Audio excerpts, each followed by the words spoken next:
pleased to be here with you today. Again, Josh Moenning, Mayor of the City of Norfolk. You did have to remind us about the polar vortex last year. I had rather would forgotten that, but things are much different this year. Yesterday, I think it was 60 degrees here in Lincoln. I'm going to talk just very briefly about this project and introduce two others who will get into the details and the technicalities of what we're doing in Norfolk as far as redevelopment of the North Fork of the Elkhorn River. So just something you should know for those who aren't familiar with the city of Norfolk. Yes, you're hearing me say Norfolk and not Norfolk as in Virginia or England. There's a reason for that. And it's all because of the river we're going to talk about today. The early German Lutheran settlers of the area who had stopped first in Wisconsin and decided it was getting too crowded there, came further west and settled upon the banks of the North Fork of the Elkhorn River. They liked the place enough to set up camp and wanted to incorporate the village with the name North Fork or Nord Fork, a German-styled variation compounding of the name. They sent that name back east to the post office, and the post office said, that can't be right. They must mean Norfolk, or Norfolk, as in Virginia or England. Well, the Senate, they sent the name back that way, and the stubborn Germans said, okay, we'll live with the spelling, but we're still going to pronounce it Norfolk. And to this very day, we say Norfolk. And it speaks to the relevance of that natural resource in the area. This is a river that gave the community life in the first place, and like rivers do throughout the history of our various communities in the upper Midwest, it's changed roles over the decades since the 1860s founding of the community. First was used for industrial purposes to power the first commercial endeavor in Norfolk, a flour mill. And so decades following that, there were other industrial enterprises that were founded upon the river corridor. Then flooding became a threat along the North Fork. And so a lot of that area changed and became really underutilized and seen as more of a liability than an asset for the community. With a flood control, a comprehensive flood control project that was done in the 1960s to protect the city of Norfolk from flooding on the North Fork as it runs through town.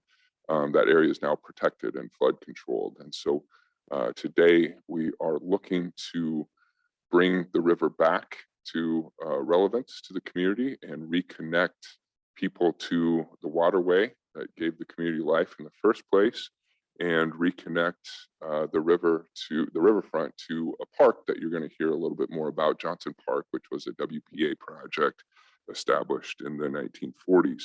So all of this is for purposes, in my mind, of getting back to the community's history.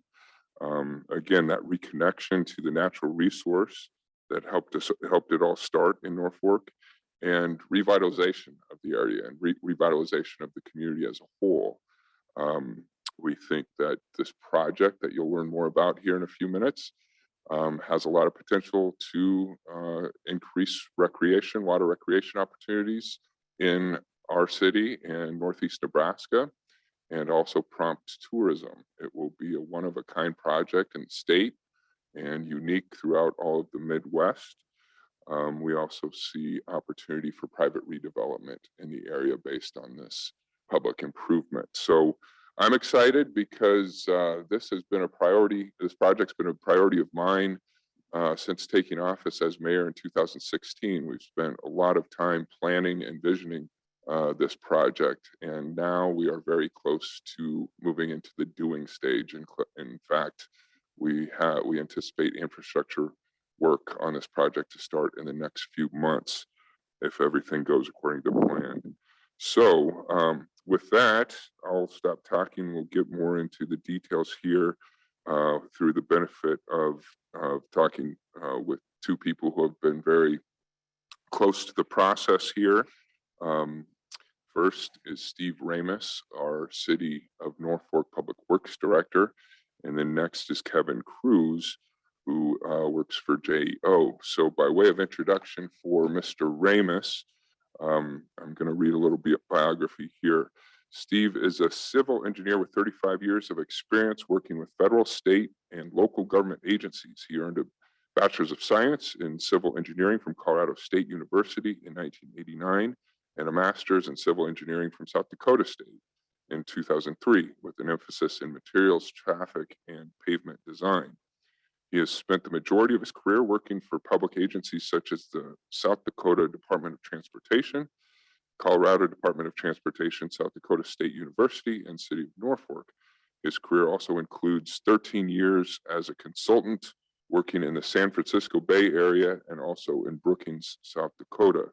In addition to his engineering background, Steve is also a licensed land surveyor in 4 surrounding states, including Nebraska. And Steve is currently the city engineer and public works director for the City of Norfolk, Nebraska. And I can say, as a personal note, Steve joining us 3 to 4 years ago with the City of Norfolk has been a very much a benefit for us, bringing that expertise that he has accumulated across the country back to a city like ours has meant a great deal in terms of us being able to get projects like this off the ground and do other things throughout the community. Kevin Cruz. Kevin is a senior project manager and operations manager for the Water Resources Engineering Department at JEO Consulting Group. Kevin holds a Bachelor of Science and Master's of Science in Civil Engineering from the University of Nebraska-Lincoln and has over 21 years of extensive experience in water resources engineering.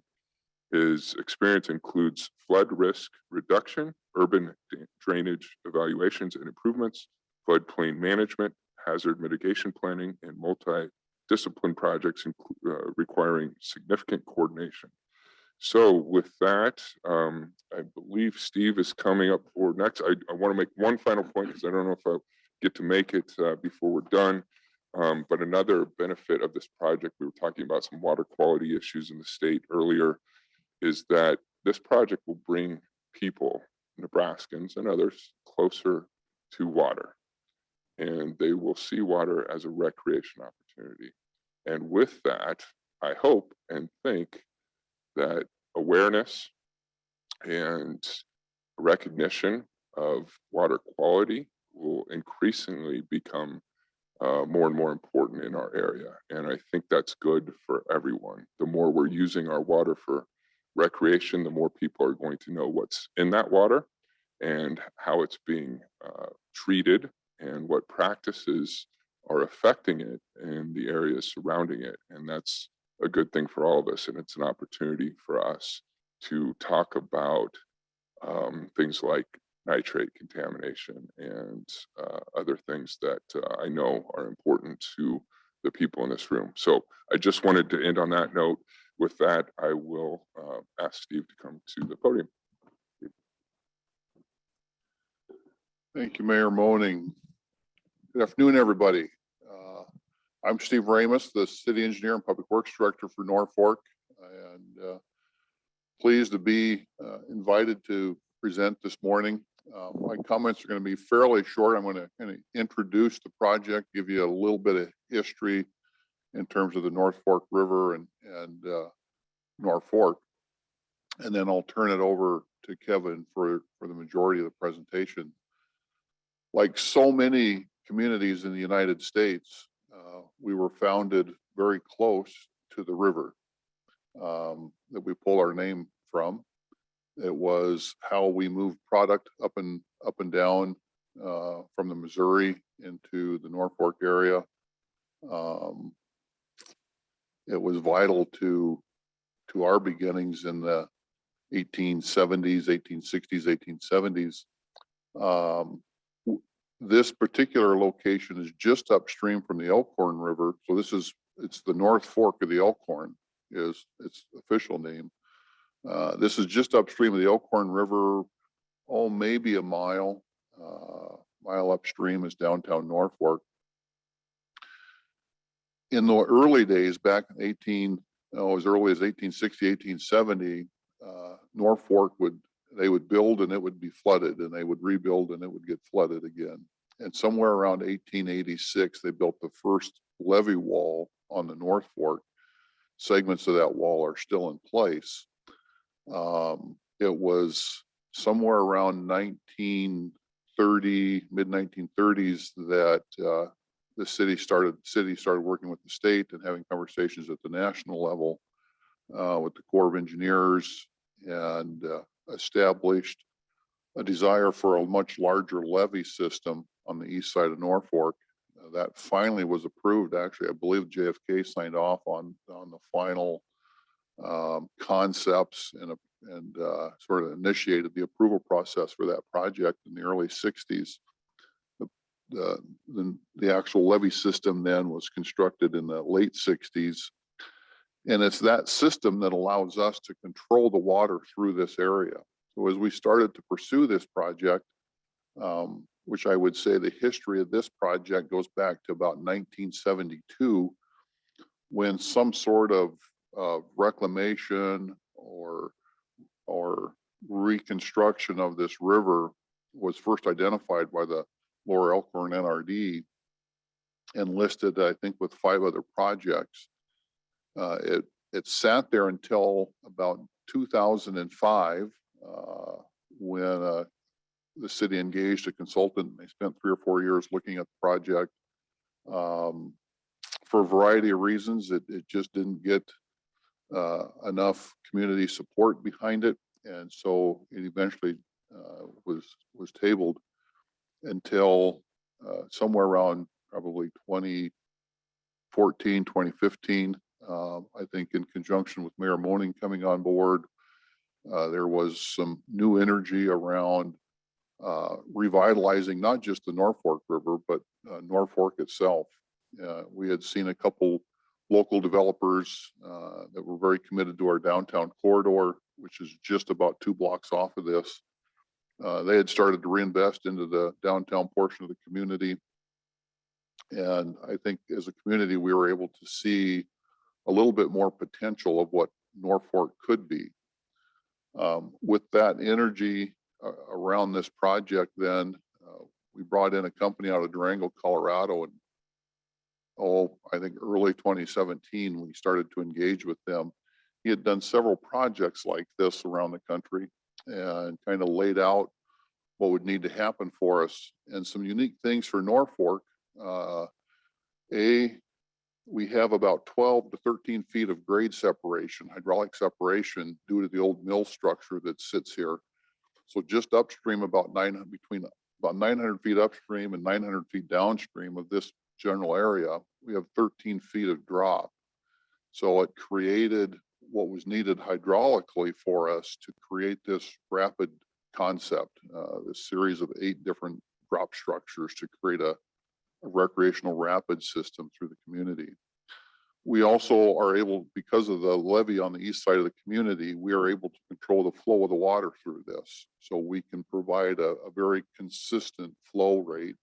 We can also increase and decrease the flow rate depending on what's going on here. So if there was per se a whitewater group that wanted to come through and do some kind of a competition or something here, we can increase that flow to provide a little bit more of a rapid type activity there. And then again, we can cut that back to more of a normal flow. And then it's right adjacent to our downtown. And as we looked at this project, we looked at an economic impact behind this, and looking at other communities that had done this. And the impact was quite significant in terms of what it would bring to Norfolk. So with all of that in place around 2017 and some conversations, we entered into a contract with JEO to kind of take it to the next level and turn conversation into some concepts, and then from concepts, work with us on some final design. So what you're going to see here today, I was looking at some of what Kevin has here prepared for you. There's some stuff here that even I haven't seen yet. So it's nice to see this. Probably one of the comments that we do get back, just talking a little bit about water, is you'll see here that on these renderings, the water is nice and blue. The reality is the water is really not that blue. So that's one of the comments that we get back a lot, is we as we present this and talk about the project. But with that, I'm going to turn it over to Kevin, and he's going to walk you through the project and other history around the project, and we'll be available for questions. So, well, thanks for that, everybody. And that really was a great introduction for us to get started here today. So thank you, Mayor Moenning and Stephen as well. So few housekeeping items. I've got some contact information for both Stephen and myself there. I've also got some business cards up here for people that need that more tactile thing to grab onto. And as we go through here, one nice place of additional information is that there is a project website. The website itself is pretty long, but I promise you, if you just Google Johnson Park, Norfolk, it's the first thing that comes up. So you can get to it pretty quickly there. But one of the things I really wanted to start with today, and Mayor did an excellent job of kind of defining that, is really the North Fork and what that really means. So hopefully I can get my pointer to work here. Where are we? So hopefully we can see all that here. So this blue line really is that natural channel of the North Fork of the river. And right now, as the city sets, the city limits are really this orange line. But we really run right through town. Back when the city was founded, it really was the eastern edge of town, with this yellow rectangle really being that downtown center that both the mayor and Stephen talked about. Really that commercial center, that commercial hub, and really that's what sets this project apart. Is it's central to the city, it's central to the commercial district, which is still a very thriving, very active place. The city's put a lot of investment in making sure that continues to be so. So one of the also interesting things, they kind of really look at how the city was laid out originally. So this is a map I was able to get a hold of from the Library of Congress. Actually, it's kind of handy. But it was developed in 1889. But really it shows the North Fork of the river kind of sneaking its way along here on the eastern side of town with nothing developed out past that. And the city was built right up to it. That downtown center was really right in here in this stretch. And as we zoom in a little bit closer, we can really see that mill structure and that mill center that we've been talking about. So the mill was obviously constructed to grind flour and to produce that. And in order to do that, there needs to have a dam with a reservoir built up behind it to actually drive that hydraulic head and create the pressure to drive the mill. So in this location, the mill dam itself is actually constructed right in the what is now a bridge and a box culvert at First Street itself. So as Stephen mentioned, the water just above First Street is somewhere around 12 to 13 feet higher than what it is just downstream of First Street. So all of that happens right here at First Street. And then there was a man-made constructed diversion channel down to the mill that sat a little closer to North Fork Avenue. And then once the water got through the mill, it returned to the natural channel again of the river. The natural channel originally swept up through here through an old oxbow and then came around through this way. And the area we talk about as Johnson Park is really developed in this oxbow. Through all of those flood events that both gentlemen mentioned, a lot of changes happened. And one of those changes was the river actually cut a new channel during one of those and cut off this oxbow altogether, leaving this area really almost as a standalone piece that was developed into Johnson Park. And that really happened, as the mayor mentioned, in the 1930s and 1940s era. And for those that live in Lincoln, I picture this in 1930s really being almost like a sunken gardens type of look and feel. It was very well manicured. It had to be a beautiful place. It really did.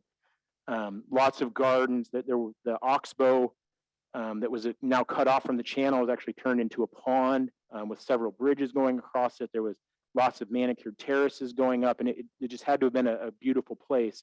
But unfortunately, because of all of those floods in the 30s, 40s, 50s, what would very frequently happen is silt and sand from the North Fork would just rush into this area and oftentimes fill up the pond. So after numerous attempts at maintenance and repairs and just this never-ending cycle, ultimately the decision was made to fill in this pond and go from this area, from this situation, to really more of a traditional turf, what you'd think of as a city park, rather than a very well manicured garden area. So some other things that happened along the way, and both guys talked about it quite a bit, is that because of all of those floods going all the way back to the late 1800s, but all the way up through the 50s, the Corps of Engineers was engaged and actually built a federal flood control project on the North Fork of the Elkhorn River. And that actually was completed in the late 60s. But what that actually accomplished was rerouting the entire river is what that did. So just up here, what was then just north of town, the river actually was split and a new channel was entirely constructed with levees on either bank, called a left bank and a right bank levee. And that channel was built to maintain and actually cover and carry the more than the 100-year flood event. And since that time in the 1960s, that channel's more than paid for itself many times over, just in the flood risk that has averted. And most recently back to 2019.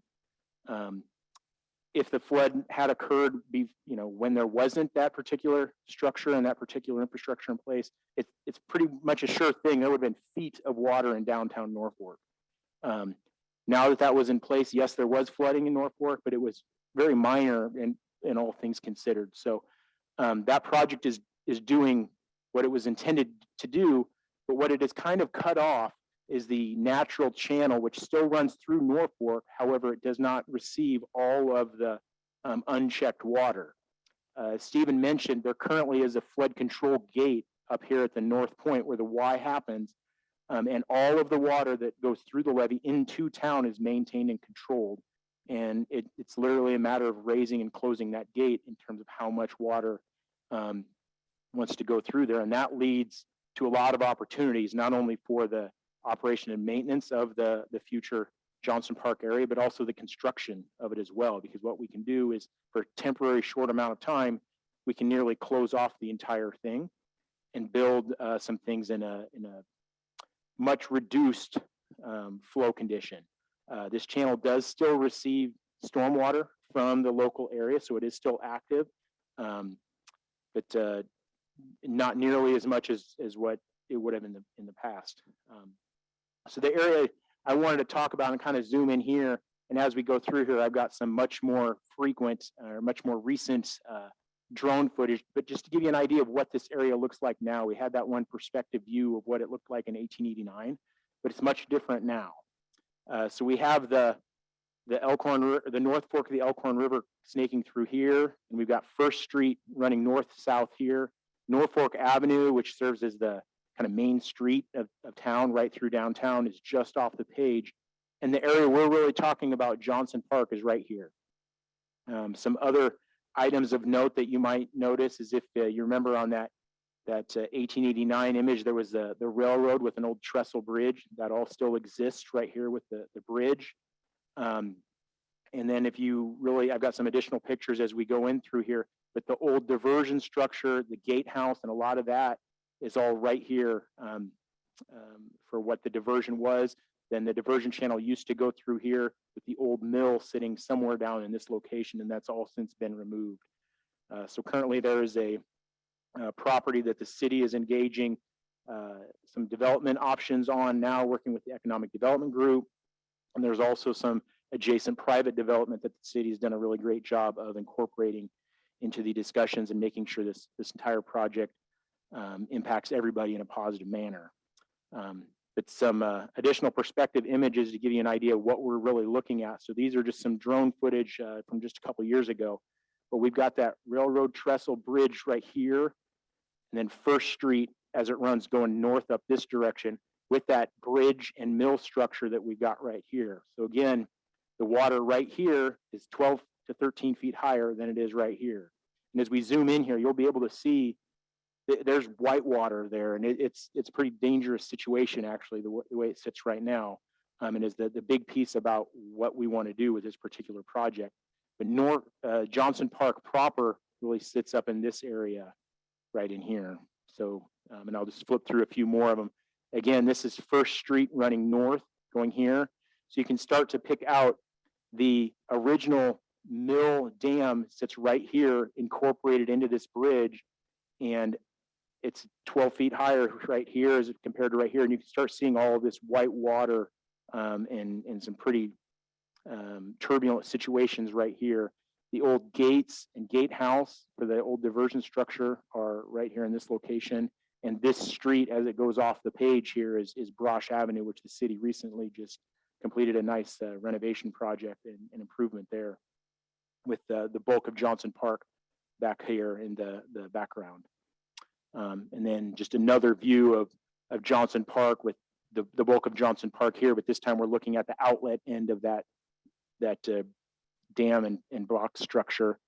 And then here again, you can see the gates with the chute and some of the diversion structure, and what this looks like with the kind of industrial looking retaining wall. And as the mayor mentioned, this isn't necessarily what you think of when you think of a park. It's one of those areas that it's maybe just been a little bit overlooked in the past, and part of what we want to kick off with this. It's got such a great location being so close to downtown.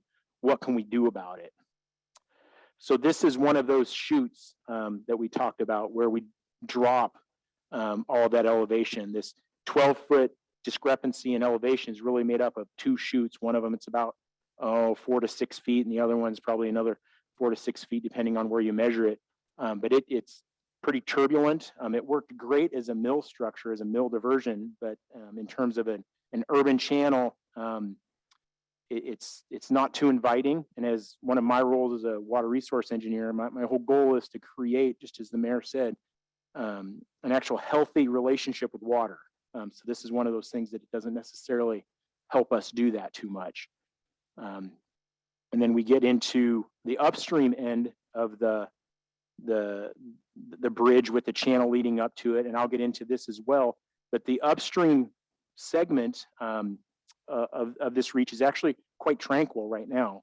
It's actually used pretty frequently by a local outfitter for canoes and kayaks and those type of things. But this particular structure creates an impediment or barrier to continuing that.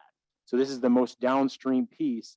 So what happens is that the outfitter, they have to get out at this point. It's not safe to continue. So what that means, if we kind of look here on the figure, they actually use this upper stretch of the river quite frequently, but this lower stretch of the river isn't really used very much at all, because it's disconnected. There's no connectedness to that. So overall, there's about 1.6 miles of current area in this solid line. But this potential project, once we're all said and done, will add another about 1.3 miles of stream miles until we get to the very end. So as Stephen mentioned, going back to 2017 is really when I started to get involved.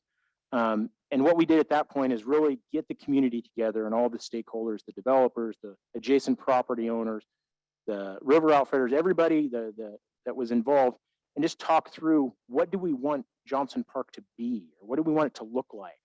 Is it worth the investment of time and money and all of those things?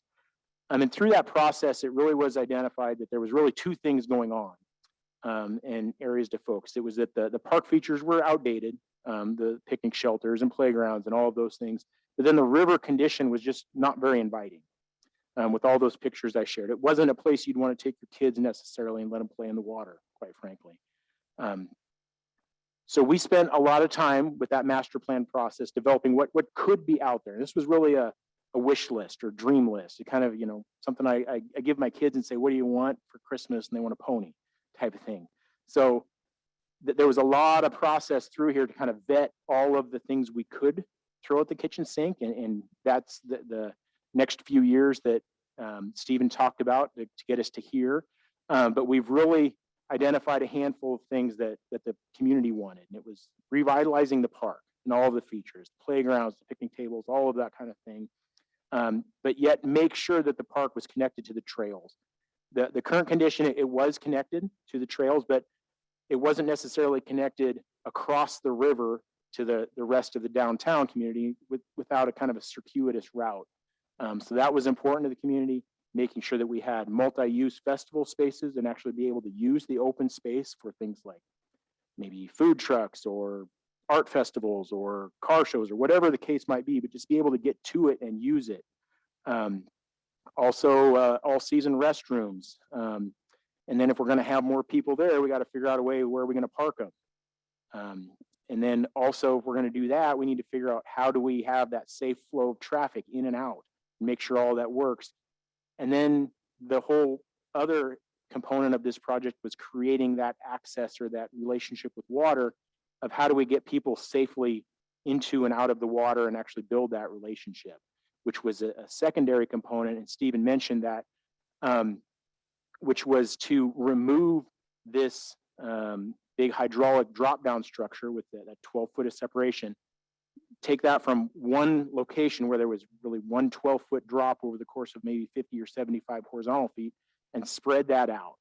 So ultimately what the proposal is to create 8 grade control structures made out of rock riprap, and at each one of those have somewhere around 1.5 feet of drop.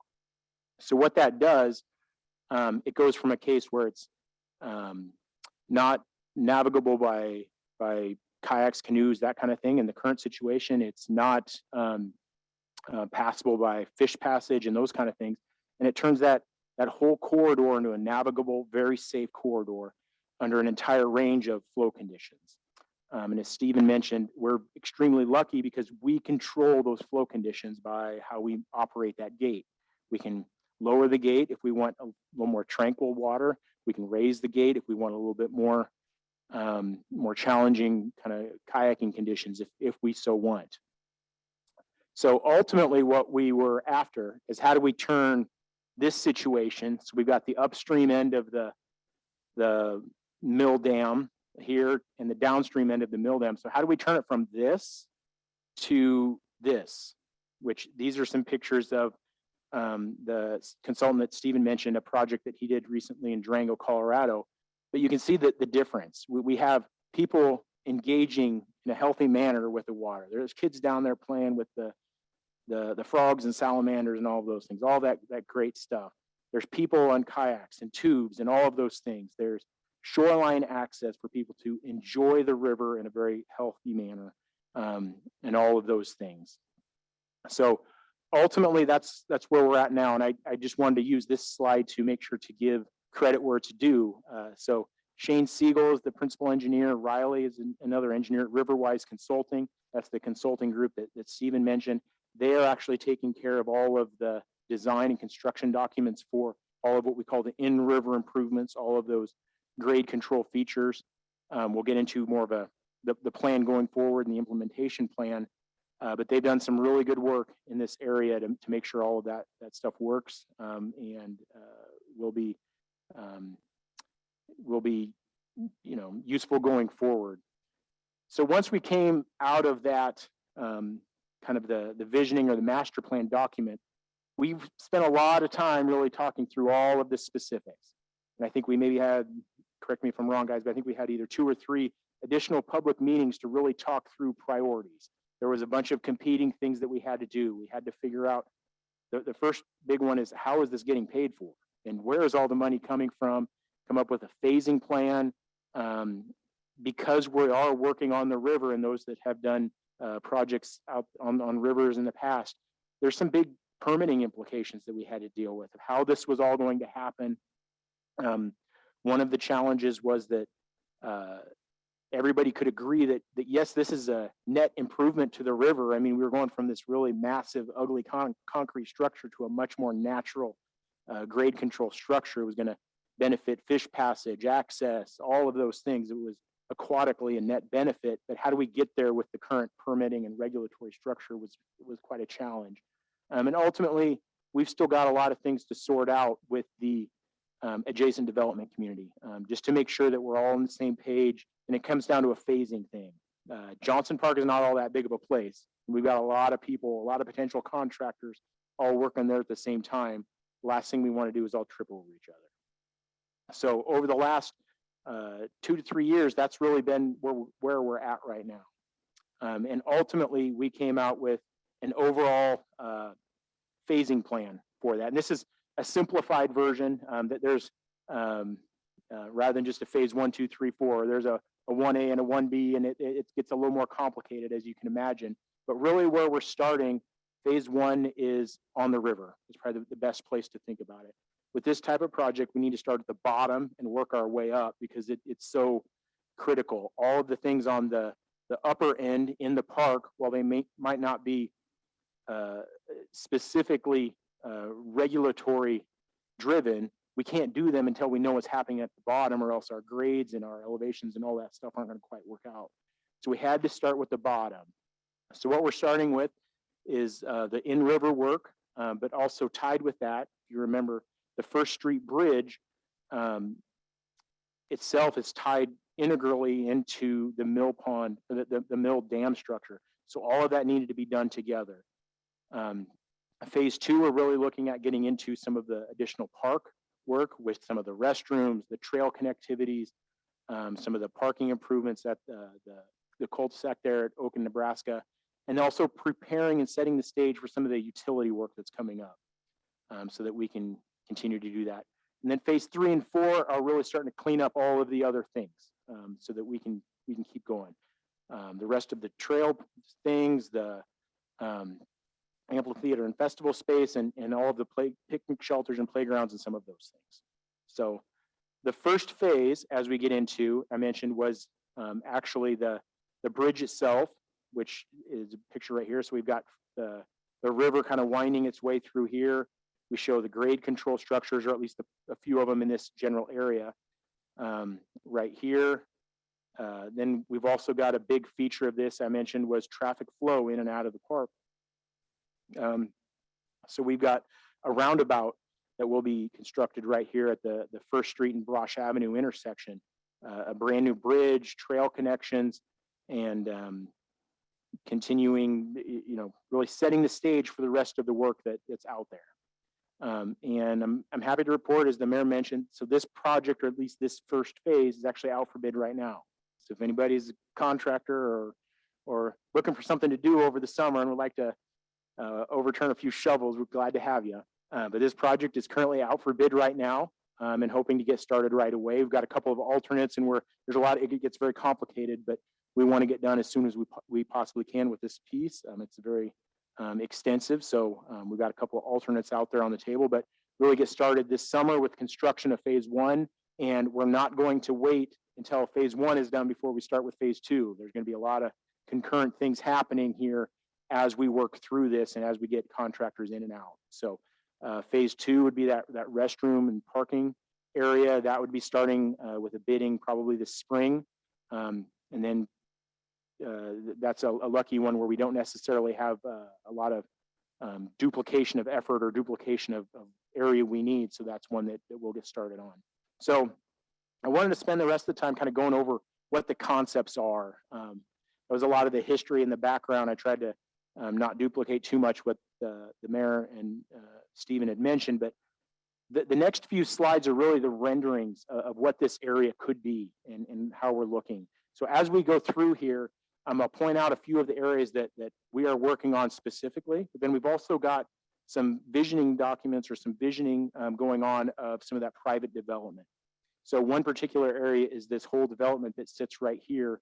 This is an area that the city is currently working on through the economic development. So we've shown some buildings about what this site could be, but that still is in the works. We're working very hard to make sure that anything that goes on with this site works with the river, works with the trail connections and all those type of things. But as we go through here, we've got north off to the right side of the page with the First Street up here, that roundabout that we were talking about right here, and then Brosh Avenue proceeding off the page. And then this would be Johnson Park proper. We're showing those grade control structures right here was one, another one, another one, another one, and then they continue off the page. But the big keystone about all this is all of this trail work and access right down onto the river so that folks can get to it. We've got additional parking here. We've got additional parking on Oak Street and Prospect Street. We've got a new restroom facility, amphitheater, water feature up in here, playground and picnic shelters up in this area. Let me keep going. Here's another potential perspective looking southerly from the north end south. So this would be First Street coming up here with that roundabout up in here, and you can see all the trail connections that wind their way through here. And we've built in several options of trail connectivity. We've got some wider trails and some a little bit more like sidewalks, and that's really to try and encourage the commuter bicyclist to more of a free flowing, we'll call it a little bit more a direct route than a kind of a nice lazy walk with the families. So I think we're trying to make sure to separate those users. And again, trying to just create a nice flow through this area so that it can be used again, rather than just an open space that was just not being used to its full potential. Here again, we're kind of looking off to the northeast. So this would be North Fork Avenue right down here, and then going north up First Street right here, the roundabout here, kind of looking at what that potential development could be, and then Johnson Park back over here. And then these next ones are really more focused on the river itself, probably where I'll spend the most of the time, seeing what that could look like. So you saw the pictures of the way the river looked like currently. It was two areas where it was pretty tranquil, and then one area in the middle of only about a 100 to 150 foot stretch that was pretty rough shape. Each one of these drops will be about 18 inches in elevation. So it's really only about that much or so. It is very navigable by a kayak, a canoe, a tube, even a kid floating through it with a life jacket on. Shane, who unfortunately couldn't be here today, had a lot of experience working with these kind of rivers, and that Durango, Colorado situation is just one, to really be able to create those situations, to create some grade check, but also create a very safe and fluid situation there. But we've also got beaches proposed up here to provide opportunities for viewing. You can see back in here, and we'll have some more views of it. We've got pedestrian bridges that will provide additional overlook opportunities. Those will be in some of the early phases, probably phase 3, as we get going through here. Here's another view kind of looking back. So Johnson Park itself would be up in this area, looking kind of southeasterly. So here is that pedestrian bridge right at one of these grade control features with trails zigzagging all over through this area, able to get down to the river, provide that that really healthy relationship, get folks down there. We're really taking into account ADA access for as many of these things as we possibly can, and providing that connection from downtown to the park and back. So again, another view from the park that's kind of looking southerly, maybe a little bit southwesterly, back over in here towards the new bridge, both the pedestrian bridge and the other one.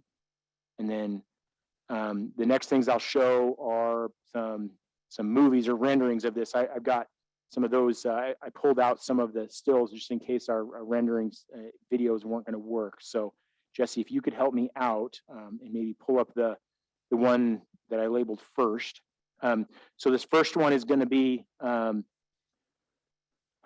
what the First Street would look like as you're going northbound. So, I mean, come over here and make sure I can see it as we talk through it. And what we'll probably do is talk through it twice here, so you can kind of see what's going on. So this is North Fork Avenue that we're crossing right now, going northbound. We've got the existing development that the city's working on some additional plans for now. And then as we come up to that roundabout, we've got Brosh Avenue going off on the leg to the left. And then as we start seeing it, it's Johnson Park off to the right, and then some additional open areas off to the left here. So all of the trail connectivity, you can see how the roadway kind of merges into from existing to proposed and then back to the existing. So Jesse, if you maybe wouldn't mind playing that one more time, since it's pretty short, that way folks kind of know what they're looking at right now. So yeah, again, so we're going northbound.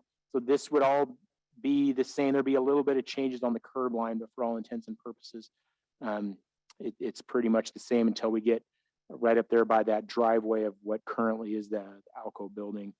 And then we start getting into that roundabout, and you see how much that actually changes, how much the Traffic flow is much safer now.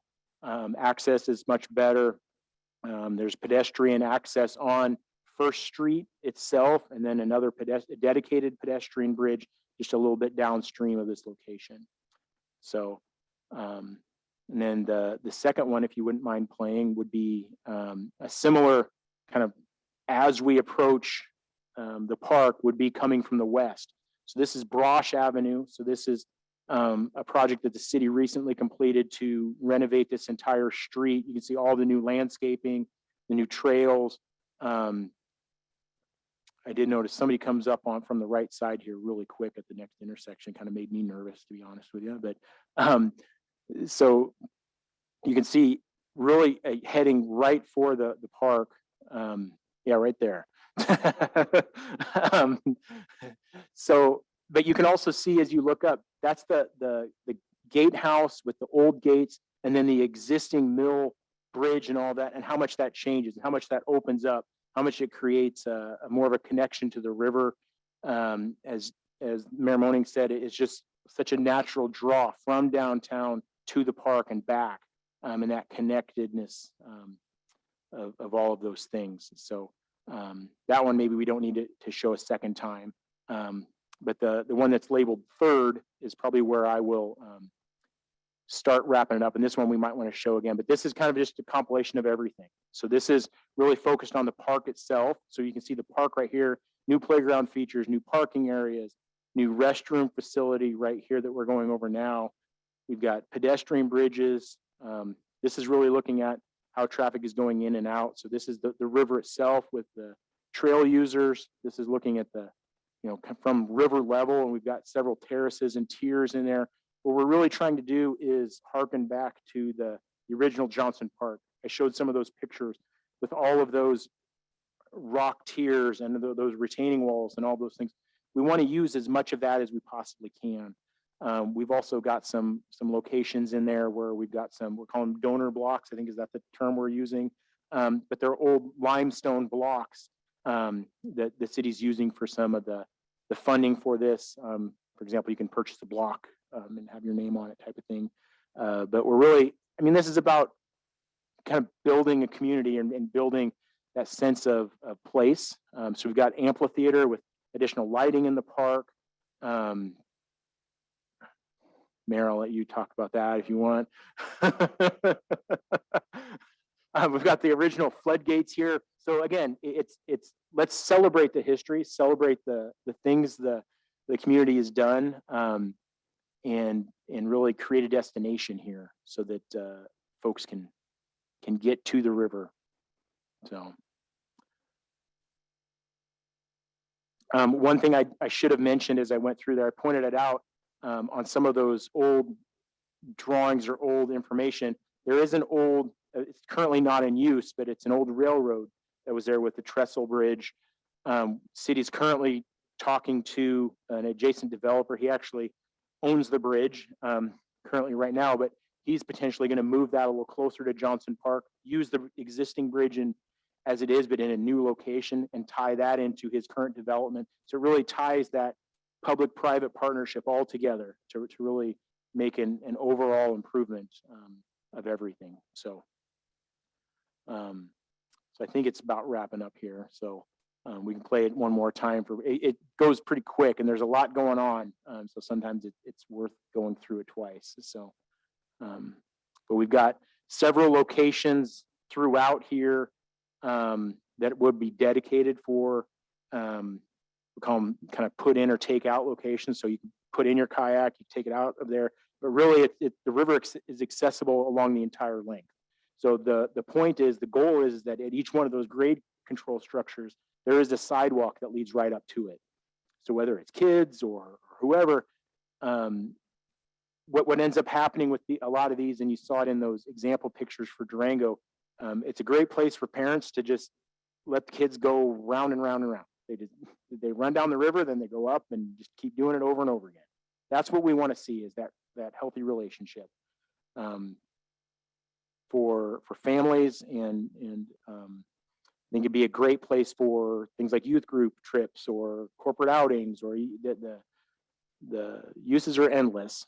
So I didn't mention this before. I did a little bit, but one of the things we're going to be adding is a water feature. So not so much like a splash pad that you might think of with some of the more kiddie type of elements. This is going to be more of an architectural feature of some of those things.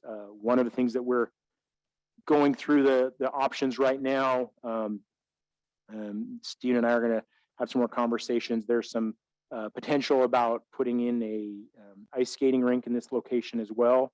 We're kind of going back and forth on whether that should be synthetic ice or real ice or how big that actually should be.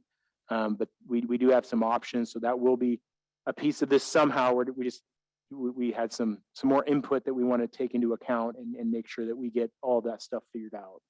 So, so yeah, there's the new location of that trestle bridge, which already is a key feature of the skyline in Norfolk, and it's perfectly structurally sound. It's a great thing to use. I'm really happy that the developer wants to take that into account. So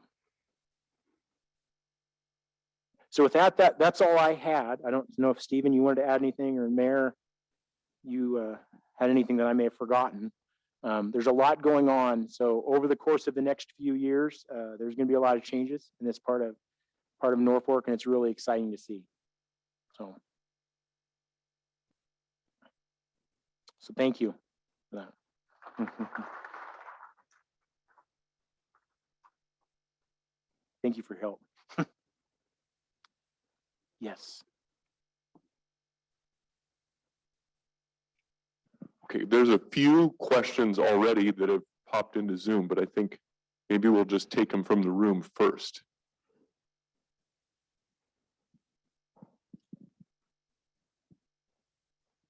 Can you give sort of a outline of how you're what's the total cost of phase one and how you're going to finance it? Right. So and Stephen, jump in here too, because I know you've done a lot of work on how the financing is all put together. So overall, is it not coming through this one?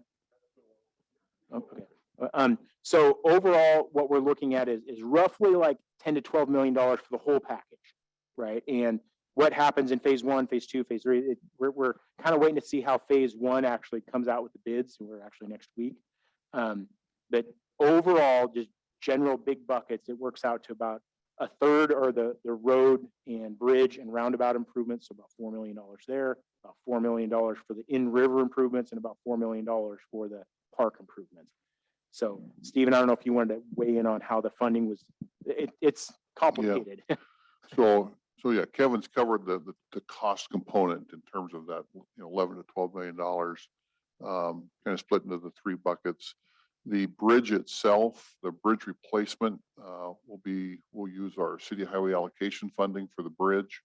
The river is a component of the city put in a little over $1 million into that of our Keno funds. The LENRD, or the local NRD office, matched that with another $1 million. The other $1 million for the river, what we call the in-stream improvements, has come from local fundraising. The Johnson Park component, which would be kind of all the adjacent trails along the river and the improvements in Johnson Park, again, that is most all local fundraising. So one of the things I'd stress on this project is that we have not had to increase taxes locally to do this or go out to a bond issue. We've had the benefit of time and planning going back to, as you heard, 2016, 2017. So through a combination of partnerships, as Steve mentioned, with our local NRD, also grants, the state of Nebraska through the CCCFF program put in $1 million. We secured another grant, Department of Tourism grant through the state for another $500,000. That combination of grants, partnerships, city planning and budgeting through our capital improvement program and through Keno funds, which are typically designated for community betterment anyway, has allowed us to, even before we went to the private fundraising effort last fall, 3/4 of the total $12 million project was already committed.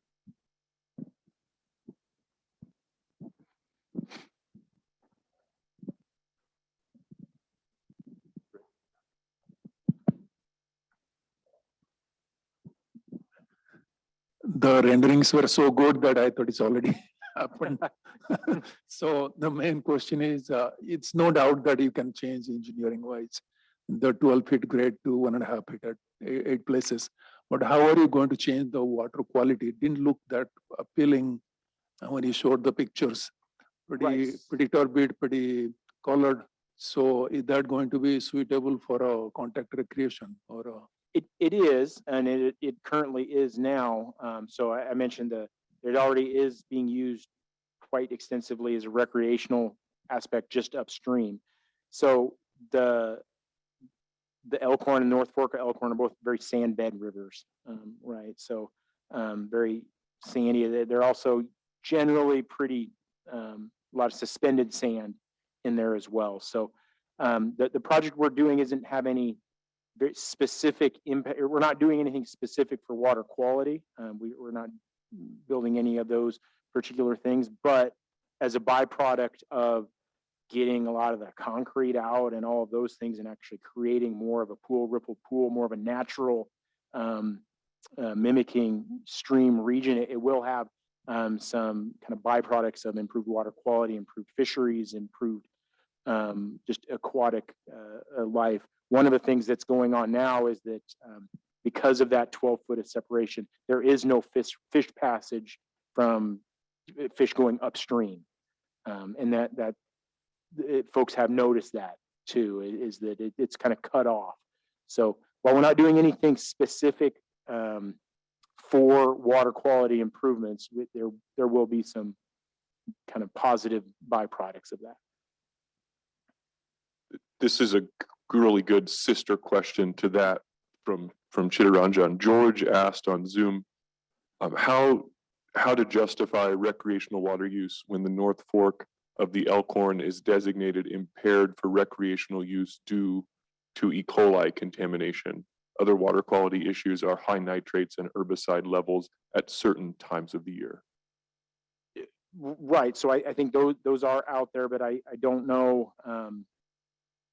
Like I said, it's used quite often already.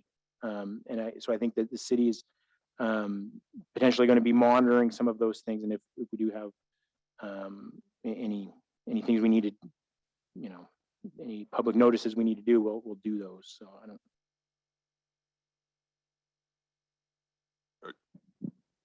I would just add to that, and that's why I wanted to say something earlier about water quality being an important part of this conversation, as people, as has been stated, have already using these waterways for recreation. It has impacted local discussions about what's in the water. And so our NRD, local NRD, has really increased its efforts to do education on water quality, waterways throughout Northeast Nebraska. We work with them. In fact, we had a meeting last week in terms of along the banks of the North Fork as it flows through the city, making sure that we keep those banks wooded and make sure that those banks are stabilized with tree buffers that allow for water filtration as well. So I think this will be a healthy and helpful step in making people more aware of what's happening with water quality throughout rural Nebraska. Thanks. There's one or two more Zoom, but I did want to give a chance in person. Bob? It would seem to me, because last time, Norfolk's my hometown. Last time I was looked up above First Street, it looks sort of like a slough, dead water area. So isn't putting a lot of movement into the water going to help water quality? And that's why I say I think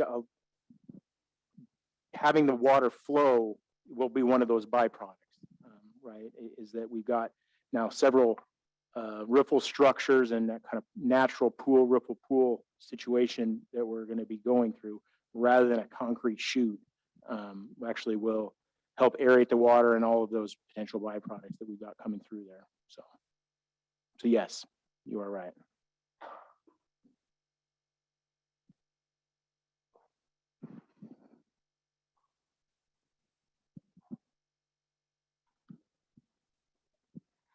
Can you tell me if you know about any downstream impacts that there will be? Right, so maybe I can get to one of my figures. As part of our Corps of Engineers permit, we had to go through an individual permitting process. We had to go through quite a bit of those discussions.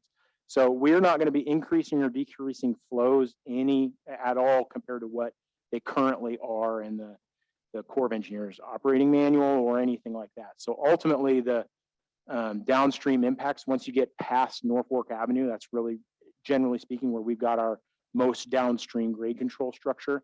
Once we get past that, we're not changing the elevation of the river, we're not changing the flow regimes, we're not changing anything at all. So really what we're doing is we're stretching out that 12-foot elevation gain from basically North Fork Avenue.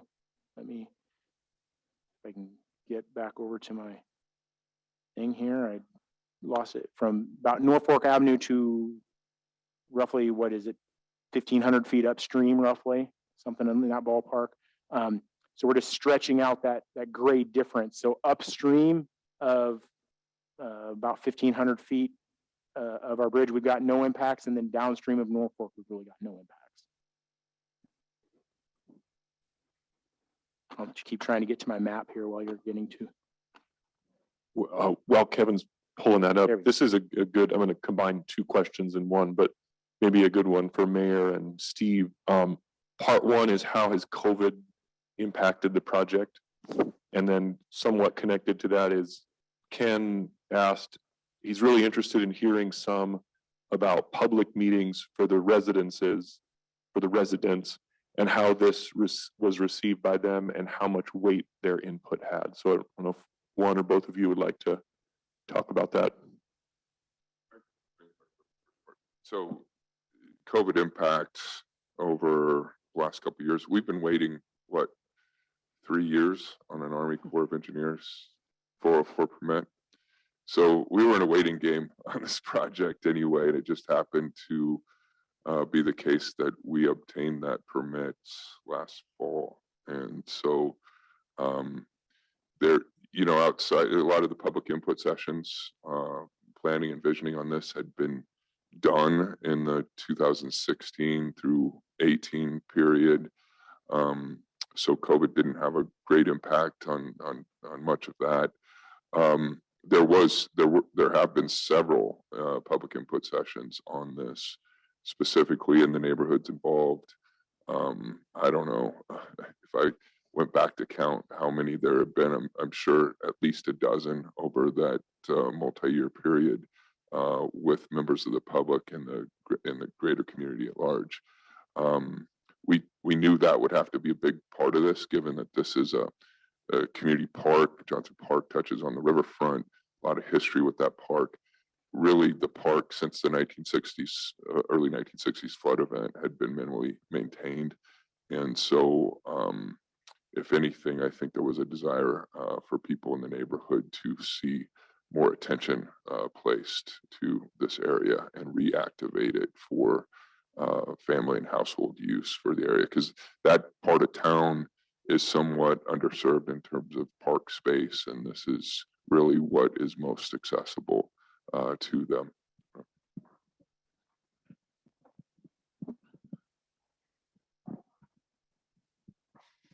The mayor used the term reactivate there, and I think the community really understood that we were truly reactivating the Johnson Park area in the historic community engagement in the river.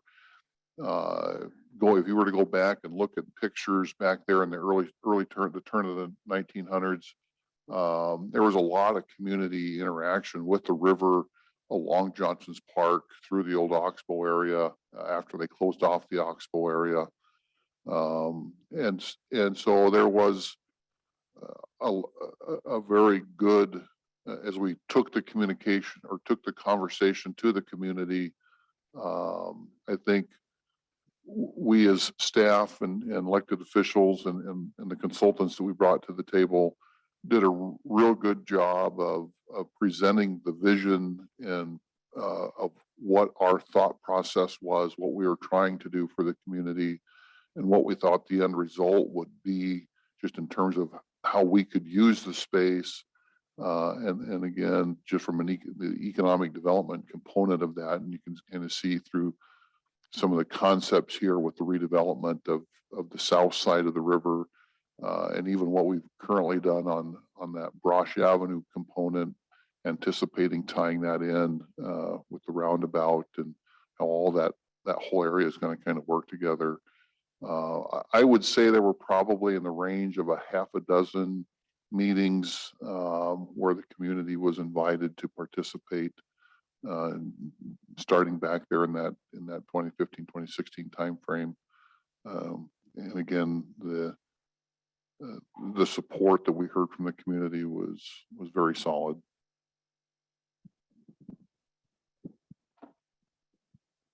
Thanks for sticking with us a little bit into overtime. This is the last question I think we have time for. It's a really good one though from Jack on Zoom, and open to anybody.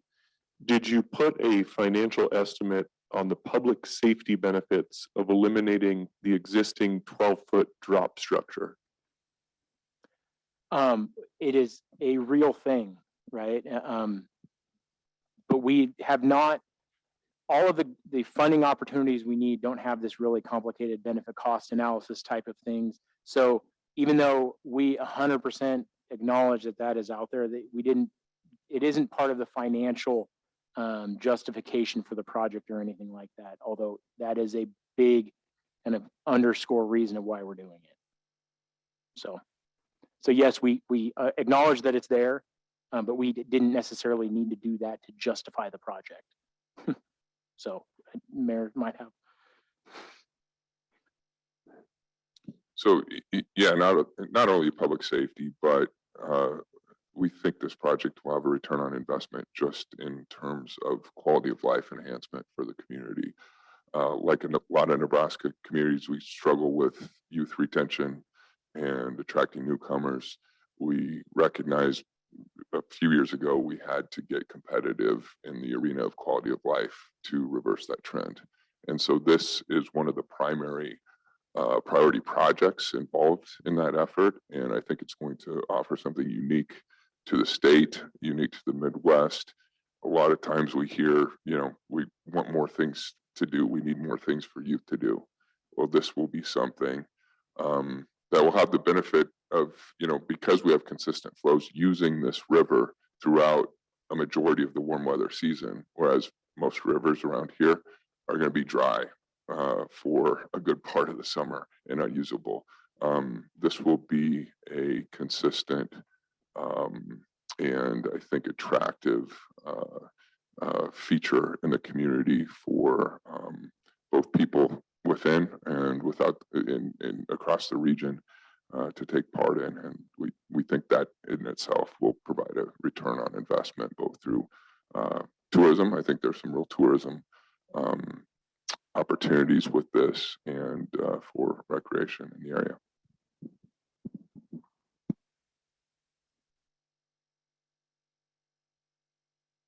And Kevin, I wasn't sure if you wanted to make a comment on. I sure can, just to answer your question about the upstream and downstream impacts. So our grade control structures go, this is really our furthest upstream one that Riverwise has proposed. It's just upstream of the current railroad location or former railroad location. And then the furthest downstream one is just below or just downstream of Norfolk. So all of the grade change that we're talking about is really happening in between. Upstream of here and downstream of here, the flow regimes are the same as they are currently. The river profile is the same as it is currently. And there really will be no impacts. So all we're doing is stretching out the grade difference that's currently happening right here. We're taking that and stretching it out now from here to here. So just to buttress that. So yeah, we're returning it to what it was prior to the mill going in place. So all that structure we're taking out in that 12 feet, 13 feet of hydraulic grade difference there, that didn't exist prior to the mill being constructed somewhere in the late 1800s, early 1900s. So we are truly restoring the river to its natural channel through this area.